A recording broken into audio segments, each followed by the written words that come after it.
Proxy warfare की दुनिया में गुंजाइश कम होती जा रही। ये वो कौन लोग हैं जो इस वक्त हन्ना ओड़क में, कला अब्दुल्ला में, जो चमन में बैठे हुए हैं, जिनके बारे में हर शहरी को पता है, कोयटा से लेके कलात तक के, कि ये लोग कौन हैं, ये अफ़गान हैं, ये उनकी सिक्योरिटी फोर्सेस के लोग हैं, इनको यहाँ पे लाने वाला कौन है, ये लोगों के साथ कर क्या रहे हैं, उनकी जानों से खेल रहे हैं। ख़ास तौर के ऊपर जो तालिबान के प्रो हलके हैं, उनके पास भी यही सवाल है कि पाकिस्तान के साथ हमारी इतनी लंबी पार्टनरशिप, पाकिस्तान ने पूरा जहाज़ सपोर्ट किया, हमें सपोर्ट किया, तो अब ये क्या हुआ कि हमें मौका भी नहीं दिया। तो ये दोनों तरफ से है। तो मसला मेरा ख्याल है कि इसकी जड़ों में जाने का नहीं है। मसला ये है कि तालिबान के ऊपर जितनी पाकिस्तान ने इन्वेस्टमेंट की, वो उस वक्त भी गलत थी, और आज भी अगर कोई इसी तरह का कोई एंटी तालिबान का वेंचर है, वो भी उससे बड़ी गलती होगी। तो प्रॉक्सी वॉरफेयर की दुनिया में गुंजाइश कम होती जा रही, और ख़ास तौर के ऊपर जो इकनॉमिकली फ्रेजाइल स्टेट्स होती हैं, उनके लिए ये लग्जरी अवेलेबल नहीं होती। पाकिस्तान ऑलरेडी फेटफ के अंडर वॉच है। पाकिस्तान दुनिया का वाहिद मुल्क है जिसने एक फेटफ, जो कि एक वॉच डॉग है, एक NGO है इंटरनेशनल, उसकी कंप्लाइंसेस पूरी करने के लिए एक पूरा पैराफर्नीलिया बनाया। इसने 13 कवानीन उसके लिए बनाए कंप्लाइंस के लिए, एक अथॉरिटी बनी हुई है। तो आपकी सूरत हाल तो ये है कि आपसे इंटरनेशनल ऑब्लिगेशंस पूरी नहीं होती, और उनको पूरी करने के लिए आपको एक बड़ा इदारा खड़ा करना पड़ता है। तो ये इसको देख लेना चाहिए। कोई भी एडवेंचर ना पहले अफ़गानिस्तान में ठीक था, ना अभी ठीक होगा, और ना ही तालिबान की जो प्रो TTP टेररिज्म की पॉलिसी है, ना ही उसने कभी माजी में कोई पे बैक किया, उनको ना भी करेंगे। तो दोनों तरफ से है। तो अब इसकी जड़ों में जाने की ज़रूरत नहीं है। इंटरनेशनल मीडिया ने बात करना शुरू कर दी है। ये जो अभी आप ऑपरेशन शबान की बात कर रहे थे, तो ये लॉन्च क्यों किया? ये वो कौन लोग हैं जो इस वक्त हन्ना ओड़क में, कला अब्दुल्ला में, जो चमन में बैठे हुए हैं, जिनके बारे में हर शहरी को पता है, कोयटा से लेके कलात तक के, कि ये लोग कौन हैं, ये अफ़गान हैं, ये उनकी सिक्योरिटी फोर्सेस के लोग हैं, इनको यहाँ पे लाने वाला कौन है, ये लोगों के साथ कर क्या रहे हैं, उनकी जानों से खेल रहे हैं। इस एरिया में एकदम से क्राइम बढ़ गया है, अनरेस्ट बढ़ गया है। अपनी ही शहरियों की जान की कीमत पे, उनके माल की कीमत पे एडवेंचर कभी भी पहले भी नहीं पनपा था, अभी भी नहीं पनपेगा। ये मेरा ख्याल है कि इस कॉन्टेक्स्ट में मैं बात कर रहा हूँ, इस पर हो रही है बात। प्रॉब्लम ये होता है जब इदारे कोई एक पॉलिसी को बनाने वाले, और जब उनको पूरा इख्तियार मिल जाए और उनके ऊपर कोई चेक बैलेंस ना हो, तो वो फिर अपनी मर्ज़ी की पॉलिसीज़ बनाते हैं। वो मर्ज़ी की इन द सेंस ऐसे हो जाती हैं कि उनके पास एक ही टेम्पलेट होता है, उनका सोचने का तरीका एक होता है।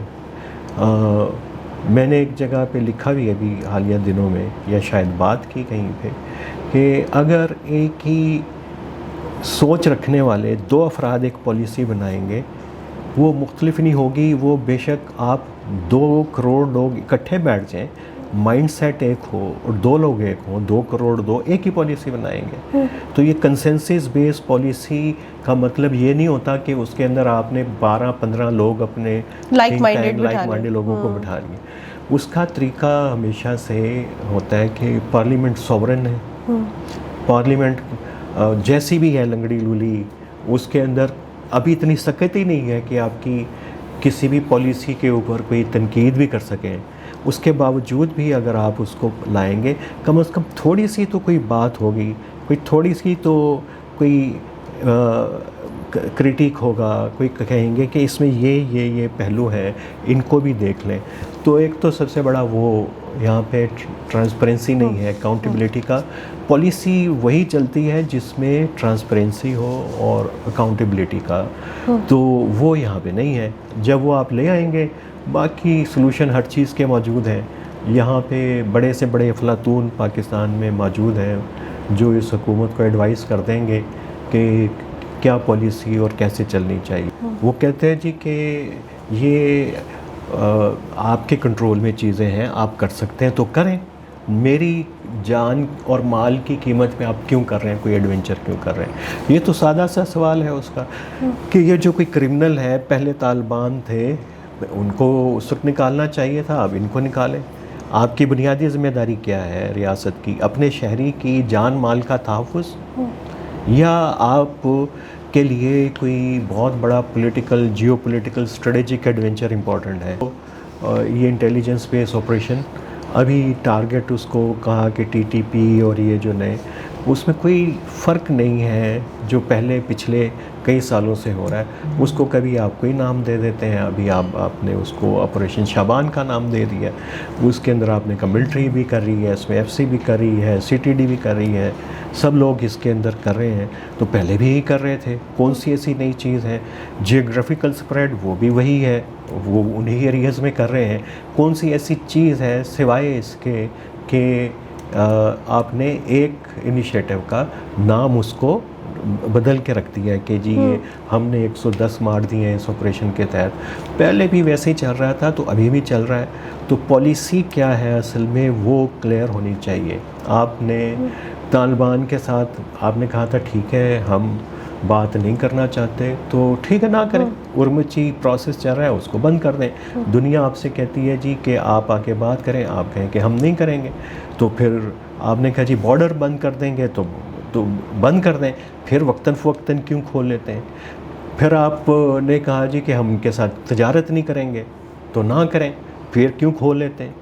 तो कोई एक चीज़ तो करें। और अगर इसका मतलब है कि मसला ना तो बॉर्डर के अंदर है, टीटीपी का इशू है, टेररिज्म का, ये तालिबान के आने से पहले भी था, उस वक्त भी तालिबान की वजह से था। जब रियासत ये कहती थी कि अच्छे तालिबान और बुरे तालिबान, ये जो तालिबान तो अच्छे हैं, ये बुरे हैं, उस वक्त भी हम कहते थे कि ये दोनों बुरे तालिबान हैं, इनमें कोई अच्छा तालिबान नहीं है। रियासत की मुसलसल ये कहती थी नहीं इसमें कुछ अच्छे हैं, आप गलत कह रहे हैं, आप झूठ बोल रहे हैं। अब हम कहते हैं जी कि पहले बयानियों को आप जो कहते थे अब उसके वापस लें। वो उसको नहीं लेते, कहते हैं कि हमें तो ये 70 से पता था। जब 70 से पता था तो आपने इतनी बड़ी गलती क्यों की? ये नैरेटिव क्यों बनाया? इस कौम को बेवकूफ़ समझा आपने कि जो रात को एक नैरेटिव इनको सत्तू की तरह पिला देंगे और कहेंगे जी कि सुबह तक इसका असर हो जाएगा, और अगले दिन नया सत्तू पिलाएंगे, बिल्कुल अपोजिट एंटीडोट उसका। तो ऐसे थोड़ी चलेंगे नैरेटिव फॉर्मेशन। आप नैरेटिव की जंग समझ रहे हैं, ये पाकिस्तान की सालमियत की, आम आदमी की ज़िंदगी की बका की जंग है। तो आप इसको नैरेटिव की जंग समझ रहे हैं, तो उसको क्लियर कर लें। टीटीपी दहशतगर्द है, जाके हमला करें, प्रीएम्प्टिव स्ट्राइक पूरी दुनिया में। आपके यहाँ हुई है, अमेरिका करता रहा है पाकिस्तान के अंदर, तो आप भी कर रहे हैं, मज़ीद कर लें, उसको रोक लें। मुसलसल 20 साल से मैं सुन रहा हूँ कि रियासत यही सवाल किए जा रही है, वही नैरेटिव फीड किए जा रही है। इंडिया फंडिंग कौन कर रहा है, टीटीपी बीएलए का अलाइंस है, ये आपस में पाकिस्तान के दुश्मन है। तो 20 साल में मुझे तो समझ आ गई कि आपका नैरेटिव क्या है, आप इनको दुश्मन को फ्रेम कैसे करते हैं। लेकिन मुझे आज तक एक समझ नहीं आई कि अगर ये सारी चीज़ें हैं तो आपकी काउंटर स्ट्रेटजी क्या है? आपकी काउंटर स्ट्रेटजी ऑपरेशन शाबान है, वो तो काम नहीं कर रहा, वो तो इफेक्टिव नहीं है, क्योंकि ये तो 20 साल से ये भी चल रहा है, इसी तरह के ऑपरेशन चल रहे हैं। तो देखें, अगर आपका काइनेटिक मेजर्स काम नहीं कर रहे तो देख लें भाई ये क्यों नहीं कर रहे, या इस कहीं और प्रॉब्लम है। अगर आपके नॉन काइनेटिक मेजर्स काम नहीं कर रहे उसको भी देख लें, कहीं पे तो कोई गलती है। मैंने आपकी सारी बातें मान ली। आपने कहा कि India, Afghanistan, Israel, America, Dubai, Iran सारे आपके दुश्मन हैं, हमने मान लिया, और सारे मुदाखलत कर रहे हैं, और ये कि सारे दहशतगर्द भी इकट्ठे हो गए, तो ये भी ठीक है। और ये मुसलसल आप 2 दहाइयों से ज़्यादा हो गए मुझे ये बताते हुए। मुझे आज तक आपने ये क्यों नहीं बताया कि ऑपरेशन शाबान के अलावा आपकी क्या स्ट्रेटजी है, क्या है हिकमत अमली? तो वो मुझे बता दें और उसके ऊपर नैरेटिव बनाए। सही, ये क्यों सही। 20 साल जो आप मुझे पिला दें वो मुझे नैरेटिव अजबर है, जो सुबह से लेकर रात 12 बजे तक आप मुझे बताती हैं, आप भी बताती हैं तो वो मुझे तो अजबर है। उसको मुझे बार बार फिर मैं भूला नहीं हूँ, ना भूल भी नहीं सकता। भूल गया तो मुझे तो अपनी जान के लाले पड़ जाएंगे। मैं तो सिर्फ ये चाहता हूँ कोई नैरेटिव बनाएं कि आप उनको मार कैसे रहे हैं, ख़त्म कैसे कर रहे हैं, मसले को रिजॉल्व कैसे कर रहे हैं, वो कहाँ है। बता तो दिया, मैं आपके इस नुक्ते नज़र से बिल्कुल सहमत हूँ। इंडियन लहजे के अंदर आपको बता देता हूँ, मुतमईन हूँ, उर्दू में बता देता हूँ, मैं एग्री करता हूँ, इंग्लिश में बता देता हूँ, अरबी में मुझे पता नहीं। ठीक है, अब उसको आप काउंटर करें। हाँ। क्या किया आपने अभी तक? इंडिया के मुलव्वस होने के सबूत दुनिया के सामने लेके आए। कुलभूषण है, आलमी अदालत के अंदर लेके गए थे। उसके अलावा आपके पास क्या सबूत है? डोजियर, मनमोहन और रज़ा गिलानी साहब ने शेयर किए, तो वो था क्या, है क्या?